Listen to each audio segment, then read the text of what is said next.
कि हमारे समाज की अगर लड़की है तो कुल देवी का पूजन कर सकती है, लेकिन अगर किसी बालक ने लव मैरिज कर लिया है तो फिर वो कुल देवी के पूजन में नहीं आती है। उसका बेटा आएगा, उससे जो उत्पन्न बेटा है, उससे उत्पन्न जो बेटी है वो आएगी, लेकिन वो बहू नहीं आ सकती। आप बहू भी कह रहे हो और आपके कुल देवी देवताओं से दूर भी रख रहे हो।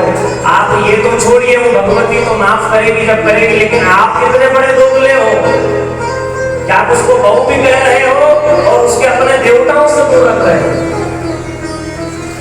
पहली बात। दूसरी बात, जब याज्ञिक कर्म होता है, फेरा, पानी ग्रहण, संस्कार, तो वहां कन्यादान का संकल्प होता है, किस कुल की कन्या है और किस कुल में जा रही है। लड़के का पिता हाथ में संकल्प रखता है, सुपारी, चावल, जल, दक्षिणा, और संकल्प ब्राह्मण देवता करवाते हैं। संकल्प जब होता है तो फिर वो पिता नाम बोलता है, अपना बेटी का नाम बोलता है, किस कुल में बेटी को दे रहा है उसका नाम बोलता है, जिस लड़के को वो अपनी बेटी को ब्याह रहा है उसका नाम बोलता है, और फिर वो संकल्प लड़के के हाथ में देता है कि ये मेरी कन्या, मेरे कुल में जो उत्पन्न हुई वो आज से आपकी कुल की कन्या है, ये बहू है। पहली बात। दूसरी बात कि कन्यादान हम किसका करते हैं? लड़की और लड़के का नहीं करते हैं, लक्ष्मी और नारायण का करते हैं। पैर किसके पखारते हैं हम? लक्ष्मी का। कई लोग पुराने समय में लोग कहते हैं साहब वो उसकी छोरी की जब से शादी हुई, जब से वो घर में क्या मालूम क्या हुआ कि पैसे की इतनी तंगी है कि कुछ देते ही नहीं। कहते ना हम, अनेक परिवार, अनेक समाज में तो ऐसा होता भी है कि जब लड़की विदा होती है उससे पहले घर में लक्ष्मी का पूजन करवाया जाता है कि बेटा तू तो जा रही है, लेकिन तेरे साथ इस घर की लक्ष्मी को साथ मत ले जाना। तो वहां लक्ष्मी और नारायण समझ करके उनका पूजन करते हैं। आप किसी ने धागा बुकू करके ले गया कि फेरे वेरे कुछ भी नहीं पाड़े, कोई अग्नि की शपथ नहीं ली, कोई कन्यादान नहीं हुआ, तो फिर एक बात अलग है। लेकिन अग्नि की जहां प्रदक्षिणा करते हैं, फेरे कितने होते हैं? कितने होते हैं? 7 नहीं होते, फेरे 4 होते हैं। ये भी नाटक देख देख करके फेरे 7 होने लग गए। 4 अर्थ है संसार में, धर्म, अर्थ, काम, मोक्ष। 5वां फेरा किसका होता है? धर्म, उसमें भागवत करना, राम कथा कराना, यज्ञ कराना, अनुष्ठान करना, अनुष्ठान कराना, 1 रुपए, 2 रुपए, 1000 रुपए दान करना, सब आ जाता है। दूसरा क्या है? बोले अर्थ, मकान, दुकान, जमीन, जायदाद, गाड़ी, घोड़ा, सब कुछ आ गया। तीसरा क्या है? काम, पत्नी, परिजन, परिवार, सब आ गया। और अंत में क्या बोले? मोक्ष।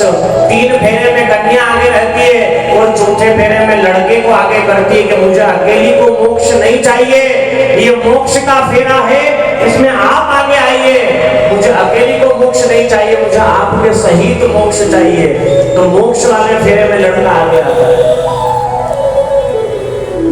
अब धर्म 4 है हमारे यहाँ, धर्म, अर्थ, काम और मोक्ष। तो 5वां फेरा किसका होता है? पर ठीक है ना भैया, लोक रीति हावी हो जाती है। पंडित जी सही बताए तो वहां समाज का 4 लोग खड़ा हो जाए, बोले नहीं हमारे समाज में ऐसा होता है। तो पंडित जी सोचते हैं हमको क्या माथा फोड़ी करना है, तुमको जो लगे वो करो। तो ये सबसे तो मिटा देना कि लड़की जब दूसरे समाज की हो। और पहले तो ये बताओ, ये जाति का लफड़ा किसने फैलाया? भगवान के यहाँ तो कई ग्रंथों में नहीं लिखा है कि सकल पुंज पात फूल समाज, माली समाज, ब्राह्मण समाज, क्षत्रिय समाज। भगवान ने 4 वर्ण जरूर है, ब्राह्मण, क्षत्रिय, वैश्य, शूद्र, लेकिन ये जाति तो हमने की ना है। वोट बैंक की राजनीतियों ने लड़ा लड़ा करके आपस में बांट दिया लोगों को। साहब ये माली हो गए, ये ब्राह्मण हो गए, ये क्षत्रिय हो गए, ये वैश्य हो गए, है तो हम सब एक ही संतान, एको हम बहुत श्यामा।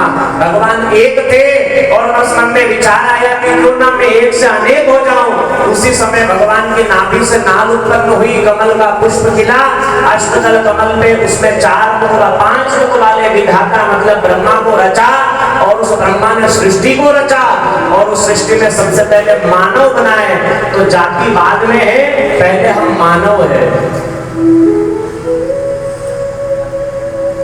तो भेद है ना ये। अच्छा, पहले निचली जाति लोगों को इसलिए मानते थे कि निचली जाति के लोग मांस का भक्षण करते थे, शराब पीते थे, इसलिए हम उनसे छुआछूत करते थे कि भैया ये लोग खाने पीने वाले लोग हैं। आजकल तो ब्राह्मण होने में भाव बढ़ा दिया, वो क्या बोलूं। हाँ, आज के समय में कौन नहीं खा रहा है? ब्राह्मण खा रहे, क्षत्रिय खा रहे, वैश्य खा रहे, शूद्र खा रहे, सब तो सेवन कर रहे हैं। तो जात पात का तो नियम रहा ही कहाँ है? पहले निचली जाति या बुरी जाति उसको माना जाता था जो मांस का सेवन करता था, शराब का सेवन करता था। आज के समय में तो सब कर रहे ना, ब्राह्मण भी खा रहे पी रहे, क्षत्रिय भी खा रहे पी रहे, वैश्य भी खाने पीने लग गए, शूद्र तो खाते ही थे। तो फिर किस बात का छुआछूत? रही बात तीसरी, कुल देवी का पूजन वाले दिन हम लोगों को घर में आने जाने नहीं देते, ना तो हम आते जाते हैं ना किसी और को आने जाने देते हैं। ऐसा प्रश्न आपका था, ये ठीक बात लगी, ये होना चाहिए। वर्ष में एक बार हम कुल देवी का पूजन करते हैं तो नियम से करना चाहिए। केवल आपके समाज नहीं, हर समाज में होता है। किसी में अष्टमी पूजी जाती, किसी में छठ पूजी जाती, किसी में एकम पूजी जाती, किसी में द्वितीया पूजी जाती।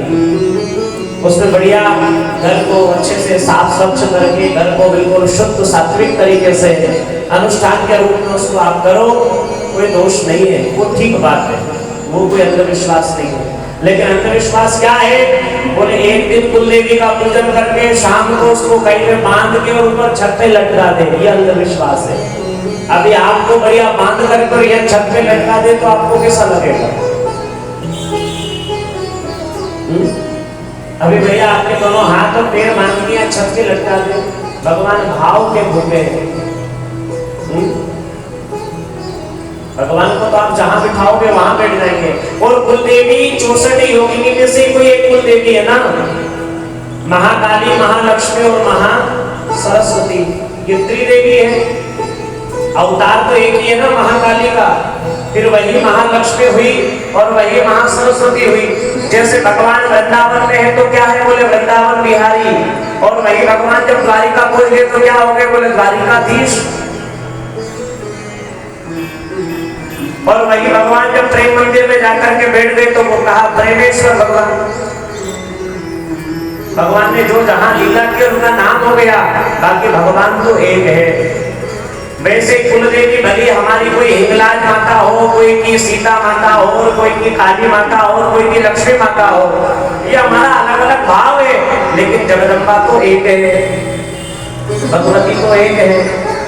अब आप कहते हैं कि हम पूरे साल भर में एक ही दिन कुल देवी की सेवा करते हैं, आप आपके घर में महाकाली का पूजन नहीं करते हो क्या? रोज माता जी की मूर्ति आपके घर में नहीं है क्या? है। अब आप जब माता जी का पूजन कर रहे हो तो कुल देवी का पूजन तो वैसे ही हो गया ना, तो फिर वो क्यों लटका करके रखना? ये सब अंधविश्वास है, इन ज्यादा चक्करों में नहीं पड़ना। श्रद्धा पूर्वक कुल देवी की सेवा करो।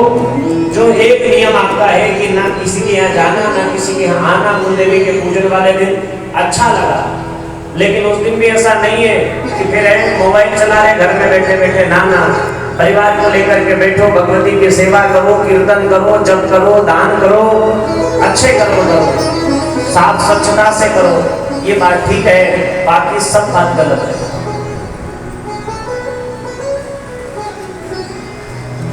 भगवान राम ने रावण का उद्धार किया, रावण को सशरीर पहुंचाया, रावण का अंत्येष्टि का कर्म किया विभीषण ने, विभीषण को बुलाया, विभीषण का भगवान ने राज्याभिषेक किया। भगवान ने नहीं किया, लक्ष्मण के द्वारा कराया।